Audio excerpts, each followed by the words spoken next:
read We Just Want to Work with Our Friends by Diane Coccari.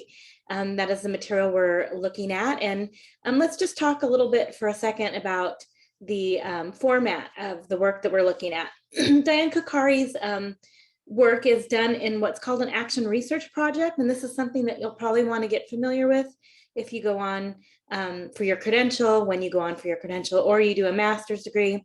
You'll get used to this format of an action research project.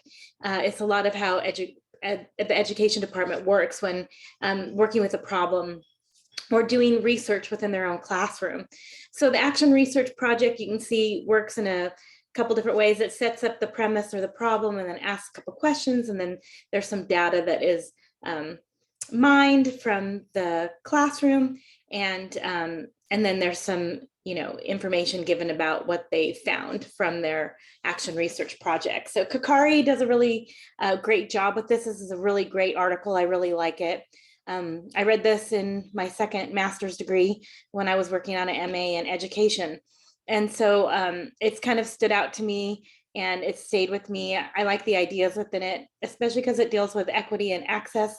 And I think those are really important ideas to address within our classroom. So Coccari is dealing with the 6th grade class, and her major thing that she's looking at is, how are they working together?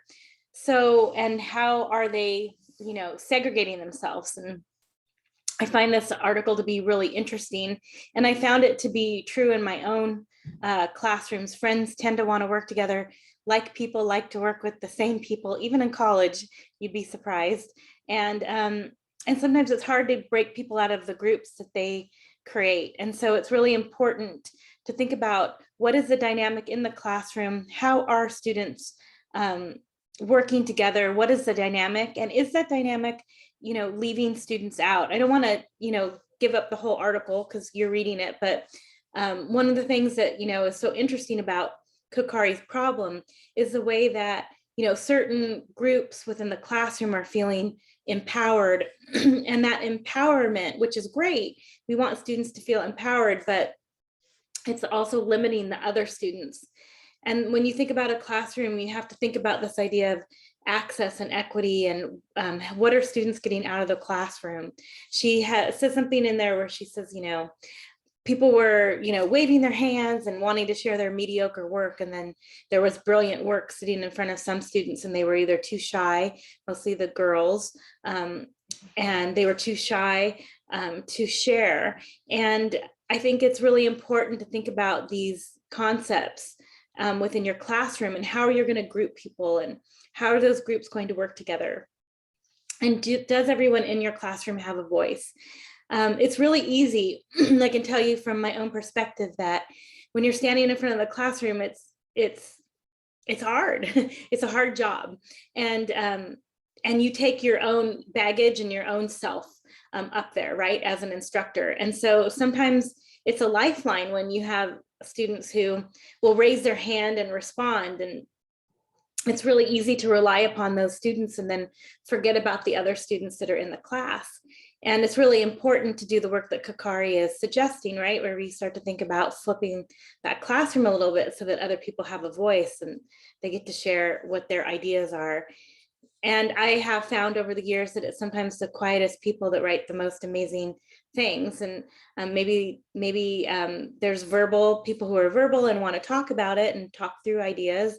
Then there's people who are thinkers, right, and they want to write through their ideas. So both are valuable. You want to be able to meet students where they're at and help them to cultivate the ideas, information, and skills per se that you want in the class. But you definitely also want to make sure certain students aren't getting left behind. Excuse me, I'm still coughing. Aren't getting left behind within the classroom.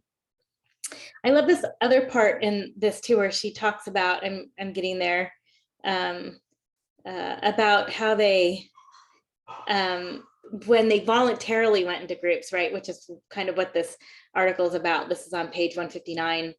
She says, a second interesting pattern emerged whenever I asked the class to voluntarily form groups, line up, or make a circle.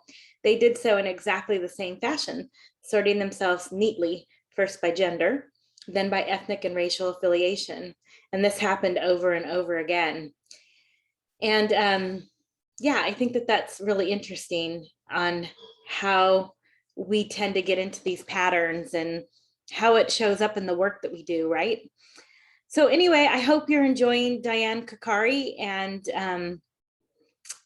that this article was interesting to you. And I hope that you will find things within it that I'm not talking about and that will stand out and that you will want to share within your blog or vlog. So the blog vlog, of course, is again due Friday by midnight. And a couple things, I've been grading them and they all look really good. The minimum is 150 words for the blog if you're writing it. And that's a minimum. And I've said this before in one of the other videos. I'm just going to say it again.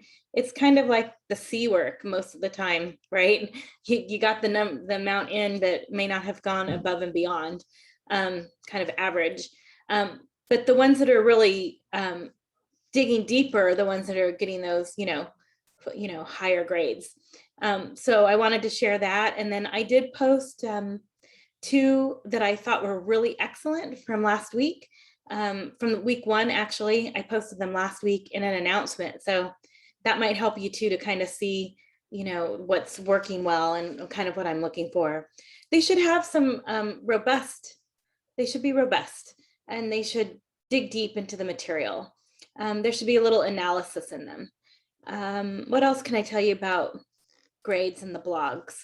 There's something else I want to share about responding. So a lot of people have asked me about how many blogs do I need to respond to of other students, and I don't really have a number. You should read them. You should go back and you should comment on them. I would rather have one robust response than 10, isn't this great, or this is great, or I really like this. I think that would be better.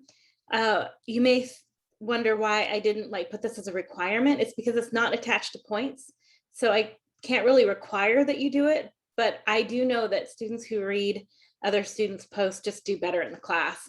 They end up having richer and deeper blogs and conversations, and they also have better microthemes. Speaking of microthemes,